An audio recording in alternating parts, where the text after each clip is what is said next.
प्रिय विद्यार्थियों, जैसा कि आपको पता ही है कि ऑनलाइन क्लास की स्टडी को बढ़ाते हुए आज हम DLED 4th सेमेस्टर शांति शिक्षा और सतत विकास के पेपर में अध्याय 2 मूल परक शिक्षा वैल्यू ओरिएंटेड एजुकेशन के बारे में चर्चा करेंगे। प्रीवियस क्लास में हम आपको मूल परक शिक्षा के बारे में, उसका उद्देश्य, उसकी आवश्यकता, उसके साधन आदि विषयों पर चर्चा किए थे। आज हम आपको मूल परक शिक्षा से संबंधित बातें करेंगे।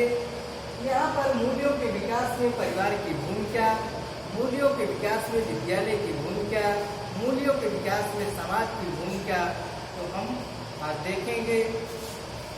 मूल्यों के विकास में परिवार की भूमिका के तहत यदि देखा जाए तो परिवार वह भूमि है जहाँ बालक का सामाजिकरण होता है। परिवार वह भूमि है जहाँ बालक का सामाजिकरण होता है और वह जीवन की प्राथमिक शिक्षा को प्राप्त करता है इसी के भाव को देखते हुए यह कहा गया है, प्रत्येक बालक की माँ उसकी प्रथम शिक्षिका कही जाती है और इसके अतिरिक्त वह मानवीय, सामाजिक, नैतिक, राजनैतिक आज सभी गुणों को सीखता है। इसी के संदर्भ में रेमंड महोदय का कहना है, यह विचार है कि दो बच्चे भले ही एक ही विद्यालय में पढ़ते हों, एक ही समान शिक्षकों से प्रभावित होते हों, एक सा ही अध्ययन करते हों, फिर भी वे अपने सामान्य ज्ञान, रुचियों, भाषण, व्यवहार और नैतिकता में अपनों घरों के कारण जहाँ से वे आते हैं पूर्णतः भिन्न हो सकते हैं।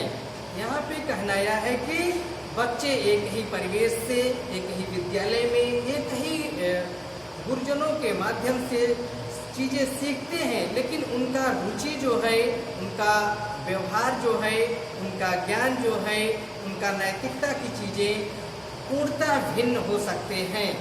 ये रेमंड महोदय का कहना है। परिवार निम्नलिखित कार्यकलापों, व्यवहारों के माध्यम से बच्चों के मूल्यों का विकास कर सकता है। उसके संदर्भ में पॉइंट बाय पॉइंट हम आपको बताएंगे।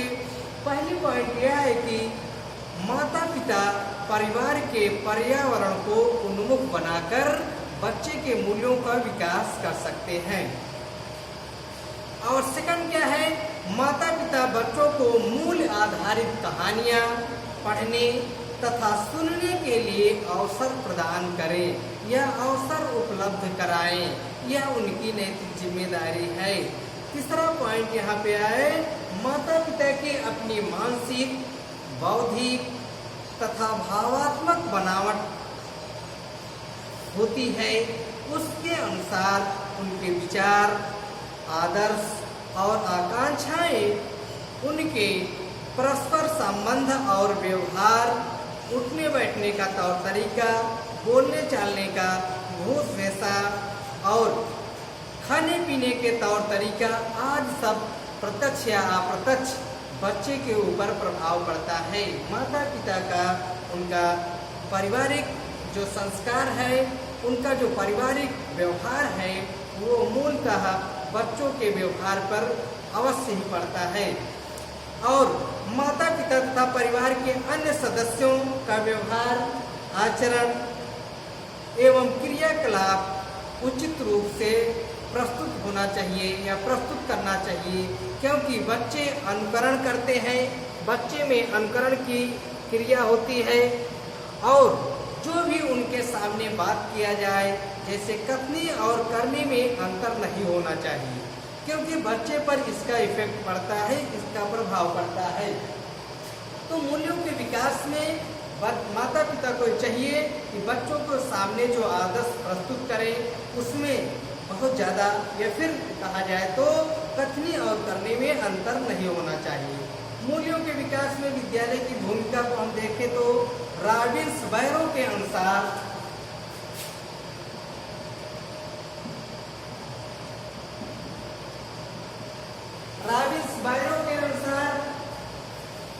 मूल्यों के विकास में विद्यालय की भूमिका के बारे में कुछ बात बताया गया है।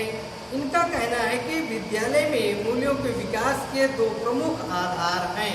पहला है विद्यालय का समरस एवं सौंदर्यपूर्ण स्वस्थ पर्यावरण। पहला है विद्यालय का समरसता का भाव और सौंदर्यपूर्ण स्वस्थ पर्यावरण हो। सेकंड है शिक्षकों द्वारा आदर्श प्रस्तुत। शिक्षकों का क्या आदर्श प्रस्तुत करने का तौर तरीका है। अध्यापकों का व्यक्तित्व एवं व्यवहार, विद्यालय में उपलब्ध भौतिक सुविधाएं। तो अध्यापकों का व्यक्तित्व एवं व्यवहार के बारे में देखा जाए तो मनोविज्ञान की भाषा में कहा जाता है कि क्षेत्र बदल जाने से व्यवहार बदल जाता है, व्यवहार बदलते ही मानव का मन बदल जाता है। तो अध्यापकों का व्यक्तित्व एवं व्यवहार उचित होना चाहिए। विद्यालय में उपलब्ध भौतिक सुविधाएं होनी चाहिए जिससे कि मूल्यों के विकास में विद्यालय की भूमिका अहम रोल अदा करता है बच्चों के वैल्यू के विकास में। मूल्यों के विकास में समाज की भूमिका तो बहुत ही बढ़ गया है। आज के संदर्भ में यदि इसका आकलन किया जाए तो मूल्यों के विकास में समाज की भूमिका के संदर्भ में फ्रैंकलिन एक विचारक हैं, उनका मानना है कि समाज शिक्षा संस्थाओं को अपने सदस्यों में ज्ञान, कौशल, आदर्शों, मूल्यों तथा आदतों का प्रसार करने एवं सुरक्षित रखने के लिए स्थापित करता है, जो कि उसके स्वयं के स्थायित्व एवं निरंतर विकास के लिए परम आवश्यक है।